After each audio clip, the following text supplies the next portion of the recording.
अस्सलाम वालेकुम। आज के इस टॉपिक में हम लाइट रिएक्शन को डिटेल में कवर करेंगे। इससे प्रीवियस लेक्चर में फोटोसिंथेसिस से रिलेटेड इंट्रोडक्शन और उसके बेसिक्स मैंने समझा दिए। अगर आपने वहां पर नहीं देखा तो लास्ट वीडियो को आप देख सकते हैं। तो आज हम फोटोसिंथेसिस के सबसे पहले स्टेप को पढ़ रहे हैं, दैट इज लाइट रिएक्शन। अच्छा, अब लाइट रिएक्शन किसको हम कहते हैं? बेसिकली फोटोसिंथेसिस के फर्स्ट स्टेप को कहते हैं light reaction. Light dependent reaction भी कहलाता है, क्योंकि प्लांट को लाइट की नीड होती है। प्लांट दिन के वक्त ये लाइट रिएक्शन परफॉर्म करता है, जब भी हम इसे कहते हैं लाइट डिपेंडेंट रिएक्शन। जबकि लाइट रिएक्शन को केमी ऑस्मोसिस और जेड स्कीम भी हम कहते हैं, जिसको मैं डायग्रामेटिकली आपको यहाँ पर समझा दूंगा, तो फिर ये आपको क्लियर समझ में आ जाएगा कि केमी ऑस्मोसिस हम इसको क्यों कह रहे हैं और जेड स्कीम हम इसको क्यों कह रहे हैं। नाउ अगर हम लाइट रिएक्शन की बात करते हैं तो लाइट रिएक्शन में प्लांट के पत्तों में डिफरेंट पिगमेंट्स जो हैं वो प्रेजेंट होते हैं ग्रुप्स की शक्ल में, उसे हम कहते हैं फोटो सिस्टम।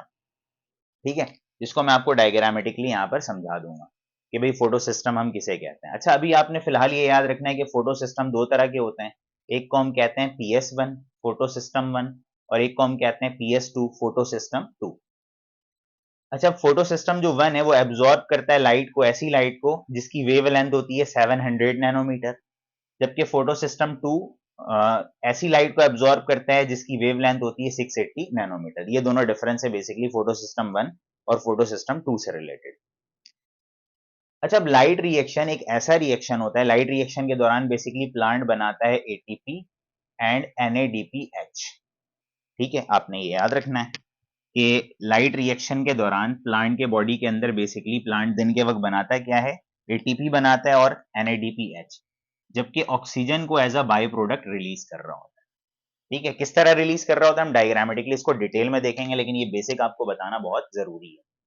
अच्छा, अब अगर हम मिसाल के तौर पर लाइट रिएक्शन के मैकेनिज्म की बात करते हैं तो लाइट रिएक्शन के दो पाथवेज होते हैं, एक को हम कहते हैं नॉन साइक्लिक और एक को हम कहते हैं साइक्लिक पाथवे। अच्छा, अब नॉन साइक्लिक में क्या होता है? नॉन साइक्लिक पाथवे में इलेक्ट्रॉन वापस, जहां मिसाल के तौर पर इलेक्ट्रॉन जहां से एक्साइट हो रहा है, निकल रहा है, वापस वहां पर नहीं आता। तो वापस वहां पर नहीं आ रहा, जब भी हम इसको क्या कह रहे हैं? Non cyclic pathway. और नॉन साइक्लिक पाथवे में जो एंड प्रोडक्ट होता है वो ATP NADPH और ऑक्सीजन होता है। यानी कि at the end non cyclic pathway के आखिर में प्लांट ऑक्सीजन, NADPH और ATP बना लेते हैं। जबकि साइक्लिक पाथवे में क्या होता है? साइकिल का मतलब जहां से इलेक्ट्रॉन निकलता है वापस घूमकर वहीं पर आता है, तो उसको हम क्या कहेंगे? Cyclic pathway. और साइक्लिक पाथवे में एंड प्रोडक्ट जो होता है प्लांट का वो सिर्फ ATP होता है, ATP के अलावा कुछ भी नहीं बना। ये छोटा सा इंट्रो था जो कि आपको बिल्कुल क्लियर कट डायग्रामेटिकली समझ में आएगा कि केमी ऑस्मोसिस क्या होता है, जेड स्कीम, फोटो सिस्टम 1 और 2, साइक्लिक और नॉन साइक्लिक, इसको हम डिटेल में कवर करते हैं। अच्छा, अब देखें सबसे पहली बात, लेट सपोज मैंने एक प्लांट ले लिया। कंसिडर कर लेते हैं ये प्लांट का पत्ता है। प्लांट के पत्तों में देखें ग्रीन कलर मौजूद है। ग्रीन कलर का मतलब प्लास्टिड्स, यानी कि क्या मौजूद है? क्लोरोप्लास्ट। अब प्लांट के पत्तों में से मैंने क्लोरोप्लास्ट को बाहर निकालकर जूम करके बड़ा करके मैंने बना दिया। लेट सपोज ये जो पूरा स्ट्रक्चर बना हुआ है दैट इज क्लोरोप्लास्ट।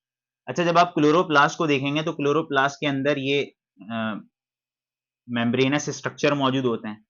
इस एक मेम्ब्रेनस स्ट्रक्चर को ओवरऑल को हम क्या कहते हैं? ग्रैनम। एक को ग्रैनम कहते हैं। अब यहां पर टोटल कितने हैं? 3, 1 2 3, तो प्लूरल वर्ड होता है इसका ग्रैना, यानी कि एक को हम ग्रैनम कहते हैं और एक से ज्यादा को हम क्या कहते हैं? ग्रैना कहते हैं।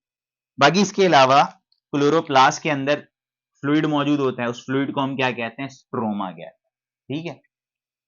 अच्छा, अब ये जो पूरा एक पैकेट है जिसको हम ग्रैनम कह रहे हैं, ग्रैनम में से सिर्फ एक स्ट्रक्चर को हम निकाल लेते हैं, इस ग्रीन वाले को। इस ग्रीन से स्ट्रक्चर को हम क्या कहते हैं? थाइलेकॉइड। यानी कि व्हाट इज थाइलेकॉइड? ये जो एक सिंगल, ये जो इंडिविजुअल स्ट्रक्चर है, इसको हम क्या कहते हैं? बेसिकली थाइलेकॉइड कहते हैं। बहुत सारे थाइलेकॉइड आपस में जुड़कर ये पूरा स्ट्रक्चर बनाते हैं, दैट इज ग्रैनम। 1 2 3, ये तीनों ग्रैनम को हम ग्रैनम नहीं कहेंगे, ग्रैना कहेंगे, प्लूरल वर्ड। अच्छा, अब मैं क्या करता हूँ? एक थाइलेकॉइड को बाहर निकालता हूँ, कट आउट करके डायग्राम बनाकर मैं जूम इन करके माइक्रोस्कोप के थ्रू देखता हूँ तो ऐसा नजर आता है। यानी कि सिंपल इज दैट, यहाँ पर ये जो डायग्राम मैंने बड़ा सा बनाकर रखा हुआ है, ये बेसिकली किसका डायग्राम है? थाइलेकॉइड। यानी कि क्लोरोप्लास्ट के अंदर जो थाइलेकॉइड मौजूद है उसका डायग्राम बेसिकली बना है। ठीक है। अच्छा, one of the important MCQs आपसे पेपर में पूछ लेगा कि ये बता दो लाइट रिएक्शन प्लांट का कहां पर होता है। तो ये बात याद रखिएगा कि प्लांट के अंदर जो लाइट रिएक्शन का जो प्रोसेस है ना, वो बेसिकली कहाँ पर होता है? थाइलेकॉइड में होता है। ये पेपर का one of the important MCQs है कि what is the site of light reaction plant के अंदर कहाँ होता है? बेसिकली थाइलेकॉइड में हो रहा होता है। ठीक है। अच्छा, अब मैं एक काम करता हूँ कि ये थाइलेकॉइड को निकाल कर जूम इन करके ये बड़ा सा मैंने करके देखना है कि भाई ये किस तरह का नजर आता है। अच्छा, अब देखें, जब आप थाइलेकॉइड को देखेंगे ना, ये पूरा जो मेम्ब्रेन है ना, ये क्या है? थाइलेकॉइड है। और ये इसका अंदर वाला हिस्सा है। इस अंदर वाले हिस्से को हम कह देते हैं कि ये क्या है? ल्यूमेन।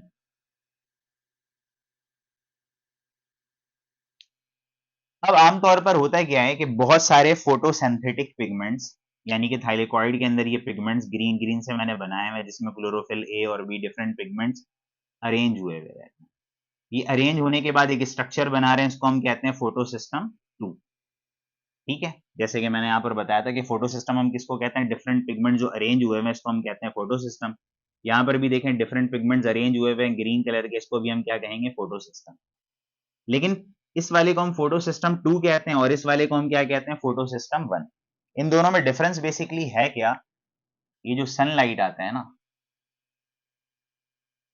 बेसिकली फोटो सिस्टम 2 ऐसी रोशनी को एब्जॉर्ब करता है जिसकी वेवलेंथ होती है 680 नैनोमीटर, जबकि फोटो सिस्टम 1 भी सनलाइट को एब्जॉर्ब करेगा, लेकिन ऐसे लाइट को एब्जॉर्ब करेगा जिसकी वेवलेंथ होगी 700 नैनोमीटर। इन दोनों में ये बेसिक सा डिफरेंस है।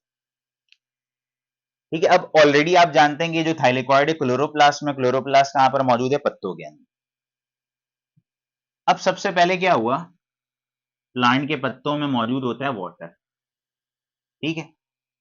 अब होता है क्या है कि जैसी फोटो सिस्टम 2 सनलाइट को एब्जॉर्ब करता है, तो एब्जॉर्ब करने के बाद लाइट की एनर्जी को यूज करके ये जो वाटर है ये ब्रेक हो जाता है, यानी कि हाइड्रोजन आयन में कन्वर्ट हो जाएगा, ऑक्सीजन का मॉलिक्यूल बन जाएगा और 2 इलेक्ट्रॉन सेपरेट आउट हो जाएगा। यानी कि जैसे ही प्लांट ने लाइट को एब्जॉर्ब की फोटो सिस्टम 2 के थ्रू, लाइट एब्जॉर्ब होने के बाद प्लांट के सेल के अंदर क्या मौजूद था? वाटर। वाटर को ब्रेक कर दिया 2 हाइड्रोजन आयन में, ऑक्सीजन के मॉलिक्यूल में और इलेक्ट्रॉन में। अब ये याद रखिएगा कि ये जो ऑक्सीजन है ना, बेसिकली ये आउट हो जाता है प्लांट की बॉडी से, यानी कि प्लांट के पत्तों से ही ऑक्सीजन बाहर निकल जाता है, जिसको इंसान या दूसरे लिविंग ऑर्गेनिजम्स इस्तेमाल करते हैं। तो यहाँ पर मैंने बताया था कि लाइट रिएक्शन के दौरान जो है ना, oxygen as a by product release होता है, तो यहाँ से इस तरह रिलीज। अब बेसिकली होता क्या है, ये जो इलेक्ट्रॉन है ना, अब ये जो इलेक्ट्रॉन सेपरेट हुआ है वाटर से, अब चूंकि सनलाइट को एब्जॉर्ब कर रहा है एनर्जी को, तो ये इलेक्ट्रॉन जो है ना एक्साइट होकर बेसिकली चला जाता है ऊपर, और ऊपर यहां पर मौजूद है ये ब्लैक सा जो स्ट्रक्चर है, इसको हम कहते हैं प्राइमरी इलेक्ट्रॉन एक्सेप्टेड 2। यानी कि किसके पास आ गया? 2 इलेक्ट्रॉन, प्राइमरी इलेक्ट्रॉन एक्सेप्टेड 2 के पास आ गया। ठीक है। यानी कि फोटो सिस्टम 2 ने सनलाइट को एब्जॉर्ब किया, वाटर को ब्रेक किया, वाटर को ब्रेक करने के बाद हाइड्रोजन आयन बना, ऑक्सीजन का एक मॉलिक्यूल बना, हाफ ऑक्सीजन मॉलिक्यूल बना और 2 इलेक्ट्रॉन बना। ऑक्सीजन जो है आउट हो जाएगा, जिसको हम इंसान या दूसरे एनिमल इस्तेमाल करेंगे, जबकि ये जो इलेक्ट्रॉन है ना, ये एक्साइट होकर ऊपर जाएगा और इसको रिसीव या एक्सेप्ट कौन करेगा? Primary electron accepted 2। अब ये जो इलेक्ट्रॉन है ना, ये मूव करेगा। अब ये इलेक्ट्रॉन प्राइमरी इलेक्ट्रॉन एक्सेप्टेड 2 से निकलकर चला जाएगा किसके पास? इस तरह।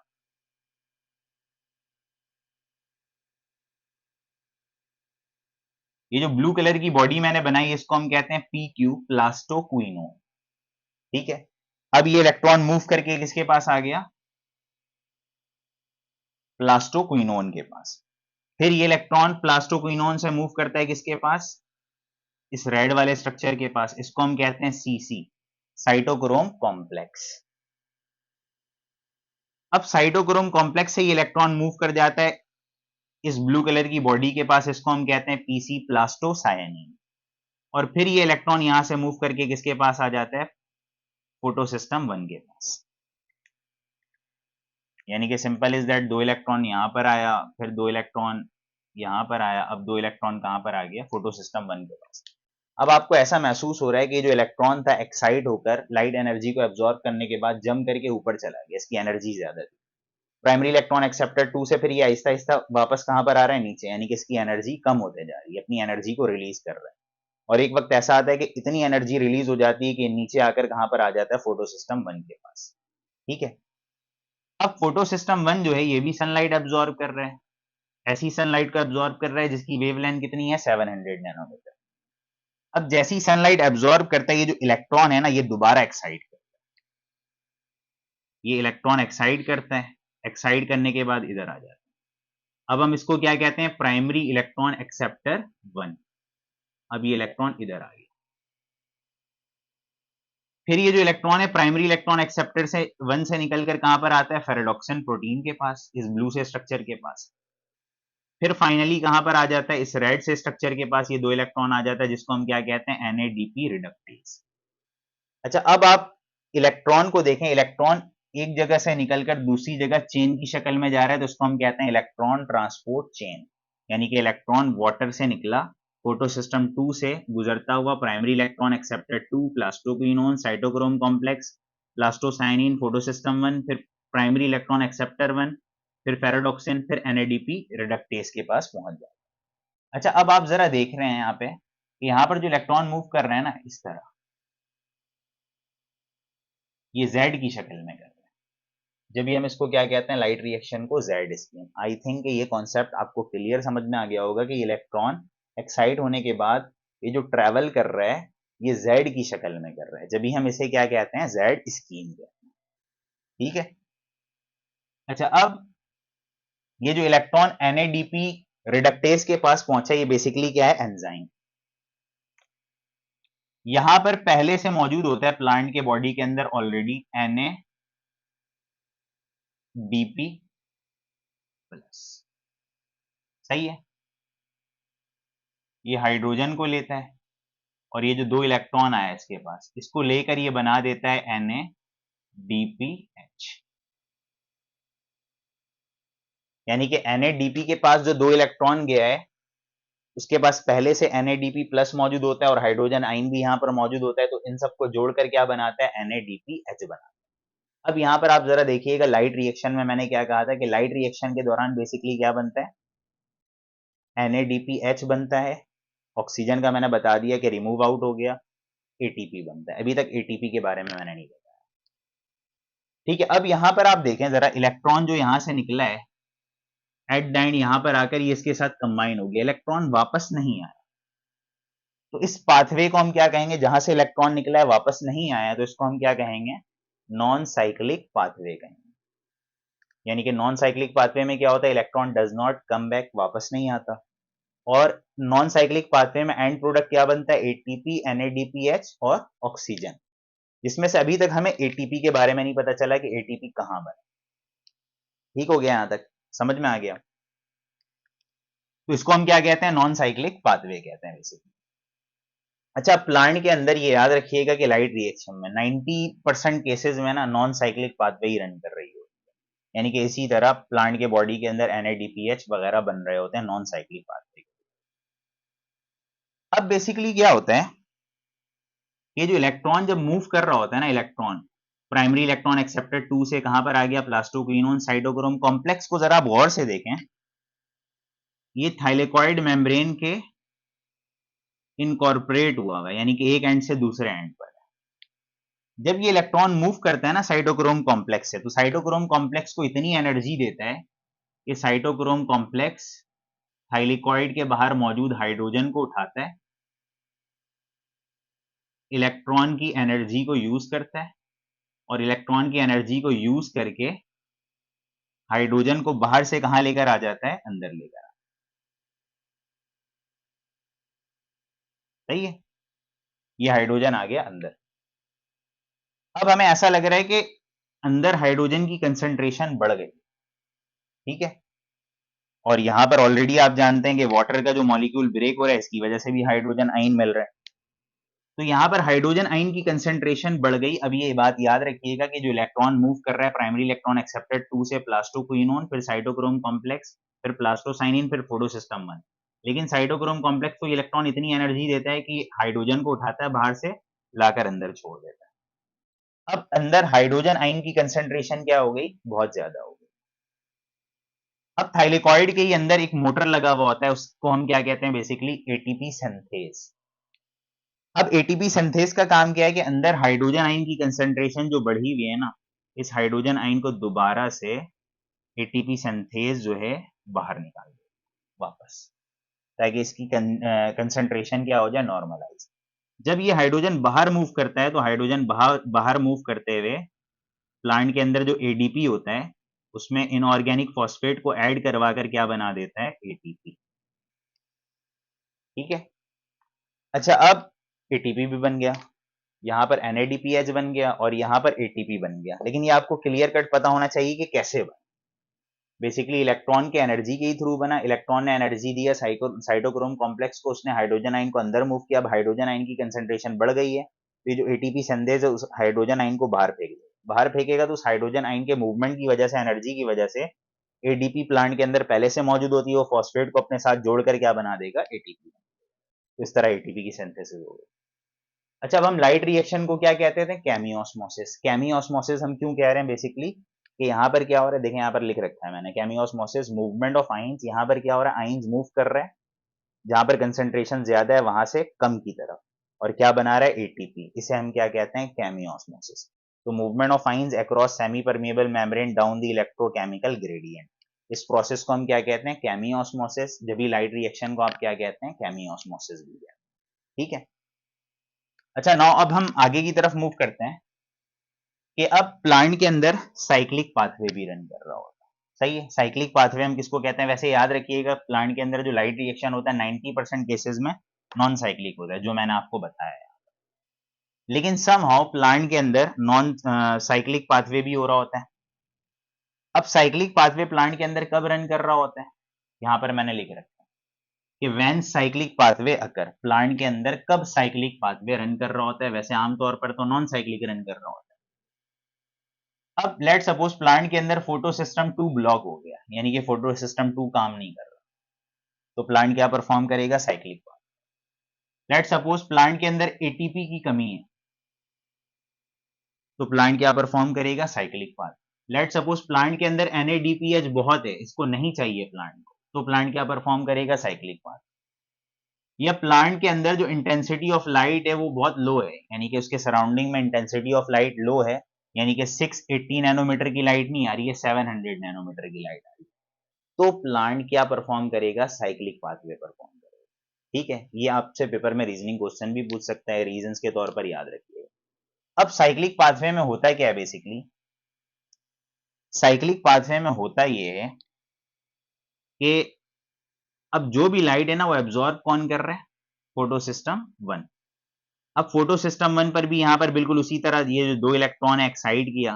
अब ये इलेक्ट्रॉन एक्साइड करने के बाद कहां चला जाता है, प्राइमरी इलेक्ट्रॉन एक्सेप्टर 1 के पास। प्राइमरी इलेक्ट्रॉन एक्सेप्टर 1 से फिर ये इलेक्ट्रॉन कहां पर आता है, फेरेडॉक्सिन। अब फेरेडॉक्सिन से इलेक्ट्रॉन NADP रिडक्टेज के पास नहीं जाता, ये इलेक्ट्रॉन मूव करता हुआ कहां पर आ जाता है, साइटोक्रोम कॉम्प्लेक्स के पास। साइटोक्रोम कॉम्प्लेक्स से ये इलेक्ट्रॉन मूव करता हुआ कहां पर आ जाता है, PC के पास, यानी कि प्लास्टोसाइनिन। फिर इलेक्ट्रॉन मूव करता हुआ वहीं पर आ जाता है जहां से निकलता है। ये पाथवे याद रखिएगा, यानी कि फोटो सिस्टम 1 से इलेक्ट्रॉन एक्साइट हुआ, प्राइमरी इलेक्ट्रॉन एक्सेप्टर 1 के पास गया, फेरेडॉक्सिन के पास गया। अब बजाय NADP रिडक्टेज के जाने के, ये इलेक्ट्रॉन फेरेडॉक्सिन से सीधा वापस आ जाता है कहां पर, साइटोक्रोम कॉम्प्लेक्स। साइटोक्रोम कॉम्प्लेक्स ये इलेक्ट्रॉन किसको दे देता है, प्लास्टोसाइनिन को। फिर ये फोटो सिस्टम 1 के पास आ जाता है, यानी कि जहां से इलेक्ट्रॉन निकला वापस वहीं पर आ गया, तो इसको हम क्या कहेंगे बेसिकली, साइक्लिक पाथवे कहेंगे। ठीक है। अच्छा, अब अगेन वही बात कि जब ये इलेक्ट्रॉन साइटोक्रोम कॉम्प्लेक्स से गुजरता है तो साइटोक्रोम कॉम्प्लेक्स को इतनी एनर्जी देता है कि ये हाइड्रोजन आयन को उठाता है, लाकर अंदर छोड़ देता है। अब हाइड्रोजन आयन अंदर ज्यादा हो गया, तो ज्यादा होने की वजह से एटीपी सिंथेज एक्टिव होता है, ये हाइड्रोजन आयन को पकड़कर बाहर निकाल देता है। बाहर निकालता है तो एडीपी अपने साथ एक इनऑर्गेनिक फॉस्फेट को जोड़कर क्या बना लेता है, एटीपी। तो इस तरह हमें क्या समझ में आया कि ये जो साइक्लिक पाथवे है, ये जो इलेक्ट्रॉन मूव किया फोटो सिस्टम 1 से और वापस वहीं पर आ गया, तो इस दौरान हाइड्रोजन आयन बाहर से अंदर आए, उस हाइड्रोजन आयन को दोबारा बाहर निकाला गया, तो एटीपी की फॉर्मेशन हुई, सिर्फ एटीपी की फॉर्मेशन। तो लिहाजा मैंने यहाँ पर लिख रखा है कि एंड प्रोडक्ट जो बनता है साइक्लिक पाथवे में, सिर्फ क्या बनता है, एटीपी। आई थिंक ये आपको क्लियर कट समझ में आ गया होगा कि भाई लाइट रिएक्शन को हम लाइट डिपेंडेंट रिएक्शन क्यों कहते हैं, क्योंकि वो दिन के वक्त हो रहा है। जेड स्कीम क्यों कहते हैं, क्योंकि जेड की शक्ल में इलेक्ट्रॉन ट्रैवल कर रहे होते हैं। केमियोस्मोसिस क्यों कहते हैं, क्योंकि यहाँ पर जो एटीपी बनती है वो हाइड्रोजन को अंदर और बाहर निकालने की वजह से बनती है। फिर हमने पढ़ा कि भाई प्लांट के अंदर फोटोसिंथेटिक पिगमेंट्स, ये जो पिगमेंट्स है ग्रीन ग्रीन कलर के, ये ऑर्गेनाइज्ड होते हैं, तो ये क्या बनता है, फोटोसिस्टम। दो तरह के फोटोसिस्टम होते हैं, फोटोसिस्टम 2 और 1। फोटोसिस्टम 2 680 नैनोमीटर की लाइट को एब्जॉर्ब करता है, फोटोसिस्टम 1 700 नैनोमीटर की लाइट को एब्जॉर्ब करता है। अच्छा, अब लाइट रिएक्शन के दौरान प्लांट क्या बनाता है, एटीपी, एनएडीपीएच और ऑक्सीजन। इसके दो मैकेनिज्म होते हैं, नॉन साइक्लिक और साइक्लिक पाथ। आई होप कि ये पूरा लेक्चर आपको समझ में आया होगा। तो नेक्स्ट लेक्चर तक के लिए इजाजत, अपना बड़ा ख्याल रखिएगा।